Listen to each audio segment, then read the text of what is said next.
So డయాబెటీస్లో మనం 2 రకాలండి, type 1, type 2. Type 1 వచ్చేసి juvenile diabetes. చాలామందికి చిన్న పిల్లల్లో మనం ఈ సమస్య చూస్తున్నాము.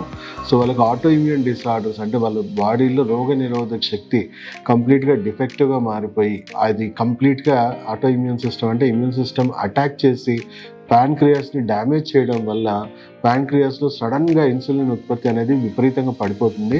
సో దానివల్ల వాళ్ళకి ఇన్సులిన్ ప్రొడక్షన్ అనేది లేకపోవడం వల్ల కంప్లీట్గా ఇన్సులిన్ మీద డిపెండ్ అవ్వాల్సిన పరిస్థితి, జీవితాంతం ఇన్సులిన్ వాళ్ళు బయట నుంచి అవుట్ సోర్సింగ్ తీసుకోవాల్సిన పరిస్థితి. సో అలాగే టైప్ 2 డయాబెటీస్ వచ్చేసి మనం ఒక 30 ఇయర్స్కి, 40 ఇయర్స్కి, 50 ఇయర్స్కి మన జీవన శైలి, మన ఆహారపు అలవాట్లు మారిపోవడం వల్ల, మన బాడీలో గ్లూకోజ్ మెటబాలిజం ఇంపైర్మెంట్ అవడం వల్ల మనకి, అంటే మనం తినే ఆహార పదార్థాల్లో అతిగా గ్లూకోజ్ లెవెల్స్, మన కార్బోహైడ్రేట్స్లో కానీ, షుగర్స్ కానీ, రకరకాలుగా మన బాడీలో చక్కెర శాతం ఎక్కువైపోయి మెల్లిమెల్లిగా మన బాడీలో ఇన్సులిన్ రెసిస్టెన్స్ క్రియేట్ అయ్యి ఫ్యాటీ లివర్ లాంటి కండిషన్స్ డెవలప్ అయ్యి కొంతవరకు ప్యాన్క్రియాస్ కూడా డ్యామేజ్ అయ్యి ఇన్సులిన్ ప్రొడక్షన్ తగ్గిపోవడం వల్ల మనం బ్రేక్ డౌన్ చేసుకోవడానికి ఇన్సులిన్ ట్యాబ్లెట్స్ ద్వారా తీసుకొని మెల్లిమెల్లిగా మనము జీవితాంతం మందులు వాడాల్సిన పరిస్థితి.